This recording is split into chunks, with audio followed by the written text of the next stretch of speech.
السلام عليكم ورحمة الله وبركاته.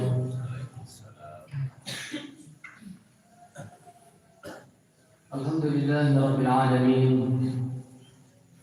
والصلاة والسلام على سيدنا محمد وعلى آله وصحبه أجمعين. اللهم صل على سيدنا محمد وعلى آل سيدنا محمد. قال الله تعالى في كتابه الكريم: أعوذ بالله من الشيطان الرجيم، بسم الله الرحمن الرحيم. يرفع الله الذين آمنوا منكم والذين أوتوا العلم درجات الله بما تعملون خبير. صدق الله العظيم. Bapak dan Ibu kaum muslimin jamaah menjelang salat zuhur yang dirahmati Allah Subhanahu wa taala. Pertama, kita bersyukur kepada Allah dengan mengucapkan alhamdulillah. Kemudian bagaimana kita selalu menghadirkan di dalam hati kita bahwasanya tidak ada perkara yang lebih memberikan keuntungan kepada kita melebihi apabila kita taat kepada Allah Subhanahu wa taala. Dan juga kita tanamkan di dalam hati kita bahwa tidak ada sesuatu pun yang bisa menyengsarakan kita melebihi apabila kita durhaka kepada Allah. Maka dari situ mari kita bersyukur kepada Allah dengan menjalankan seluruh perintahnya dan menjauhi semua larangan-larangan Allah Subhanahu wa taala.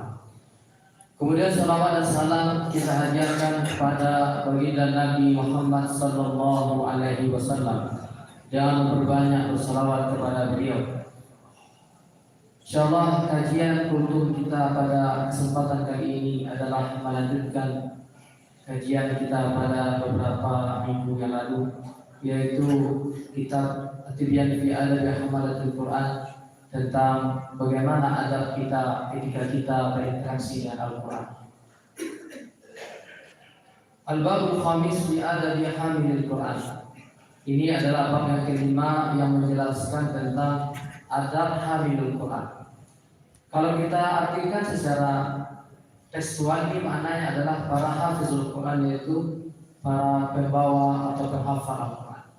Tapi kalau maknanya kita luaskan, ini tidak hanya mencakup orang yang hafal Al-Quran saja, tapi setiap orang yang beriman, yang diberi iman oleh Allah, tentunya dia yang diamanahkan oleh Allah Subhanahu wa taala untuk menjalankan segala perintah Allah yang tertuang di dalam Al-Quran. Maka tentu dia harus menanamkan adab ketika mereka membaca atau berinteraksi dengan Al-Quran itu. Berbicara tentang adab, maka kita teringat kepada sebuah kisah. Ada dulu seorang preman namanya Bishr Al-Hafi. Bishr Al-Hafi atau kisah tentang Bishr Al-Hafi ini merupakan kisah seorang preman yang cukup masyhur. Kisah yang banyak ditulis oleh para ulama di dalam kitab-kitab mereka ketika berbicara tentang adab. Bishr Al-Hafi ini adalah seorang preman yang waktunya habis dengan maksiat. Dia ini malam bermain dengan wanita dan minum minuman yang terlarang. Maka suatu ketika Bishr Al-Hafi ini hendak pulang, maka ketika itu di tengah perjalanan dia melihat ada sebuah kertas, di dalamnya tertulis lafaz basmalah bismillahirrahmanirrahim. Pada ketika Bishr Al-Hafi ini melihat kertas yang tertulis di dalamnya itu ada bismillahirrahmanirrahim, lafaz basmalah, maka pada saat itu langsung tergugah hati Bishr Al-Hafi.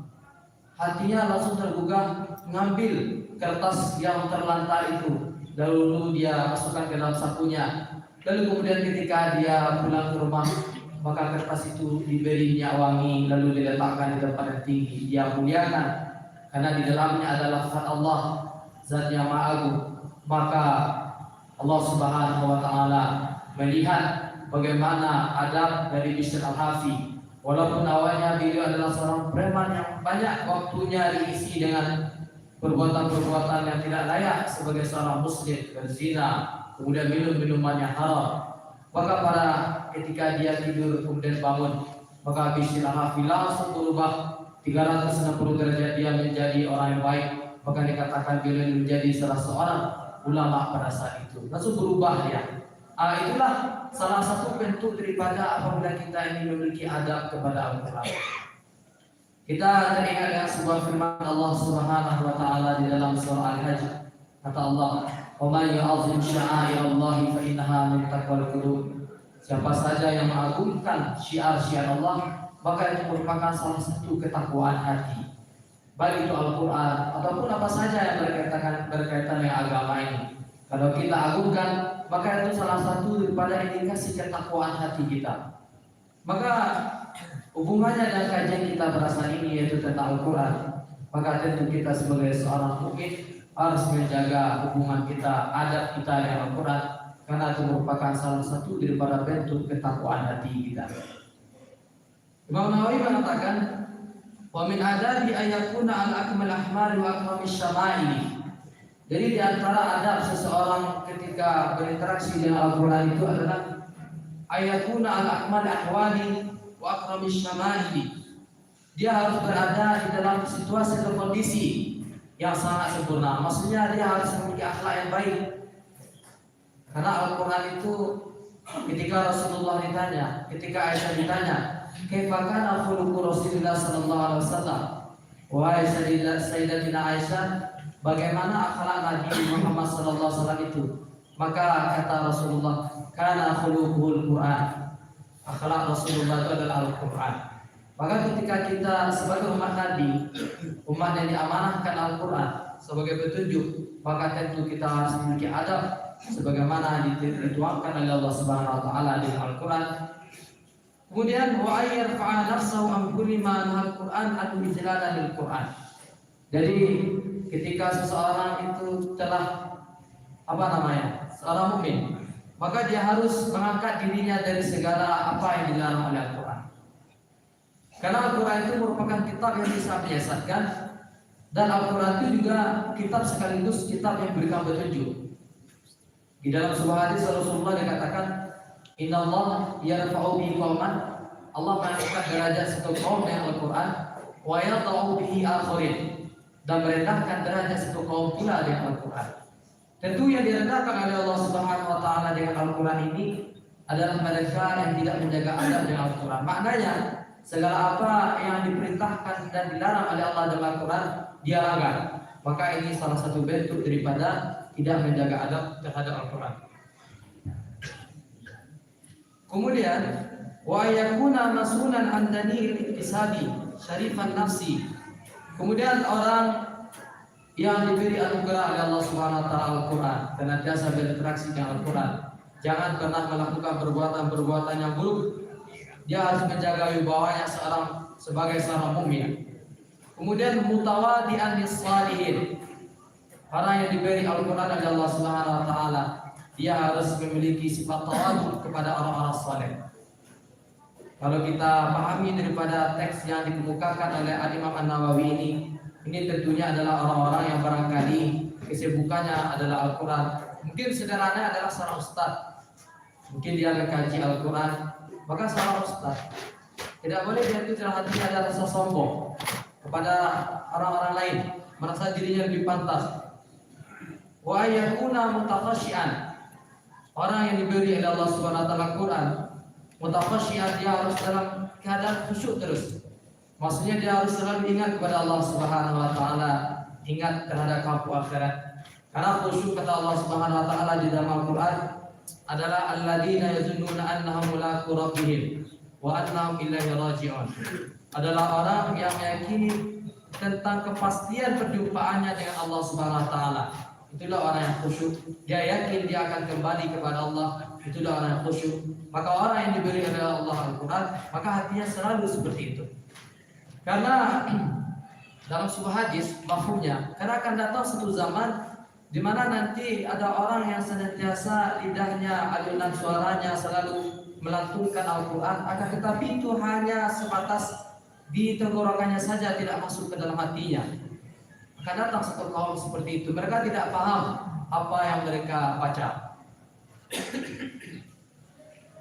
Kemudian faqad ja'a Umar bin Khattab dalam sebuah asar dari Umar bin Khattab, beliau mengatakan, ya ma'syarul qurra irfa'u ru'usakum faqad wada'a lakum at-tariq. Wahai para qori-qori, kata Umar bin Khattab, ini khusus kepada para pembaca Al-Quran. Beliau mengatakan, irfa'u ru'usakum, angkatlah kepala kalian. Faqad wadaha lakum at-thariq, sungguh jalan bagi kalian itu telah jelas, telah terang. Jadi orang yang senantiasa berinteraksi dengan Al-Quran, terutama sebagaimana yang dikemukakan oleh Umar bin Khattab yang terkait para qori itu kalau kita pahami para qori itu adalah orang yang mungkin hari-harinya selalu dengan Al-Quran, selalu membaca Al-Quran. Maknanya adalah dia adalah orang yang paling mengerti dengan Al-Quran. Dia punya ilmu tentang Al-Quran, pesan-pesan Al-Quran dia tahu. Maka kalau sudah seperti itu, berarti jalan untuk menuju kebenaran itu sudah jelas. Angkat kepalamu, kata Umar bin Khattab. Fastabiqul khairat, berlomba-lombalah dalam kebaikan. Wala takunu iyalan 'alan nas. Jangan sampai kamu ini adalah tipe orang yang menjadi beban untuk orang-orang lain. Kemudian kata Abdullah bin Mas'ud terkait adab yang mesti harus ditanamkan oleh orang yang senantiasa berinteraksi dengan Al-Quran. Yang bagi lihamilil Quran ayya'rifa bilaili zannasun na'imun. Jadi orang-orang yang mungkin senantiasa ikut pengajian Al-Quran, pokoknya selalu mengikat dirinya dengan Al-Quran, ikut kajian tafsir Al-Quran misalnya, atau ikut tahsin Al-Quran misalnya. Mungkin ini tipe orang-orang yang mungkin bisa kita katakan orang yang dekat dengan Al-Quran, atau senantiasa menjaga wirid-wirid hariannya dengan Al-Quran. Maka apa yang mesti harus dia jaga? Maka kode etiknya adalah dia harus tahu di malam hari dia harus berdiri salat di hadapan Allah Subhanahu wa taala di saat orang-orang tertidur. Ini tipe ahli Quran. Kemudian wa binahani dan nas muftirun. Maka ciri-ciri ahli Quran yang ideal itu kata Abdullah bin Mas'ud, dia di siang hari itu dia senantiasa berpuasa. Di saat orang-orang tidak berpuasa, dia berpuasa. Ini tipe daripada ahli Quran. Jadi kalau kita lihat nasihat Abdullah bin Mas'ud ini, kayaknya ahli Quran ini memiliki derajat atau memiliki ciri yang istimewa, ibarat selangkah daripada yang tidak ahli Quran. Wabina'ani dan nas muftirun. Ketika orang tidak berpuasa, maka dia berpuasa. Mungkin barangkali dia menjaga puasa Senin Kamisnya barangkali.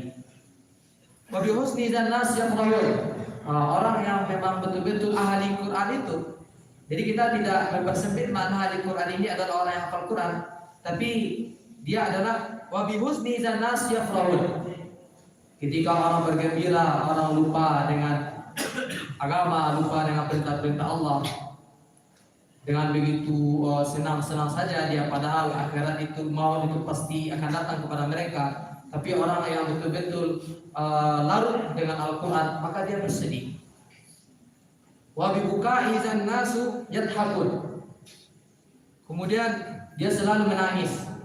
Di saat orang-orang pada ketawa, maka ahli Quran itu dia menangis. Itu ciri-cirinya ahli Quran. Jadi tidak banyak tertawa. Ahli Quran seperti itu.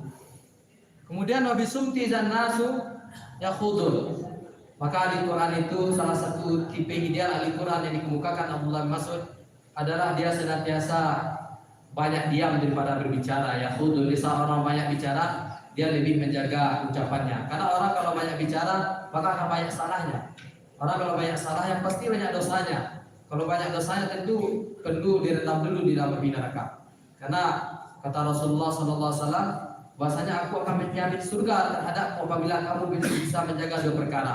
Yang pertama adalah menjaga lisanmu Rasulullah, kemudian yang kedua adalah menjaga kemaluanmu. Maka ahli Quran itu tipe ideal yang dimiliki oleh ahli Quran itu adalah mereka sedikit berbicara. Sedangkan orang yang sedikit berbicara tentu sedikit salahnya. Kalau sedikit salahnya maka Allah Subhanahu wa taala lebih memberikan potensi untuk dia diampuni oleh Allah Subhanahu wa taala. Terakhir, wabi khusyu'i dan nas yahtalun. Kemudian ahli Quran itu lebih banyak di dalam hatinya rasa takut kepada Allah Subhanahu wa taala. Di saat manusia yang tidak selalu senantiasa dia itu tidak berinteraksi dengan Quran, itu banyak tertawanya, banyak lalainya. Maka diri Allah Subhanahu wa taala, maka dari beberapa paragraf yang dikemukakan oleh Al-Imam An-Nawawi tentang adab-adab ahli Quran itu, maka bisa kita ambil kesimpulan bahwasanya mari kita berniat untuk menjadi ahli Quran.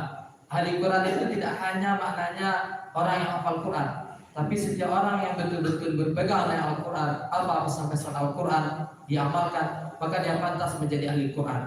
Engkau akan dikatakan sebagai ahli Quran, kata Abdullah bin Mas'ud, ciri-cirinya adalah dia tidak seperti orang kebanyakan. dia menjaga puasa Senin Kamisnya barangkali, dia menjaga sholat tahajudnya, dia selalu banyak menangis. Karena orang menangis itu mendapat jaminan dari Allah Subhanahu wa taala akan dilindungi dari api neraka. Dalam sebuah hadis, ainun, mata yang dijaga dari api neraka itu adalah mata yang takut karena Allah Subhanahu wa taala. Maka semoga kita ini betul-betul dijadikan oleh Allah Subhanahu wa taala Al-Qur'an. Amin amin ya rabbal alamin. Semoga beberapa nasihat yang dibukakan oleh Al-Imam An-Nawawi ini bisa menyentuh hati kita. Apabila ada salahnya itu datang dari kami sendiri, apabila datang benarnya itu datang dari Allah Subhanahu wa taala. Kita akhiri dengan doa kafaratul majelis. Subhanakallah wa bihamdika asyhadu an la ilaha illa anta astaghfiruka wa atubu ilaik. Assalamualaikum warahmatullahi wabarakatuh. Allahu akbar, Allahu akbar.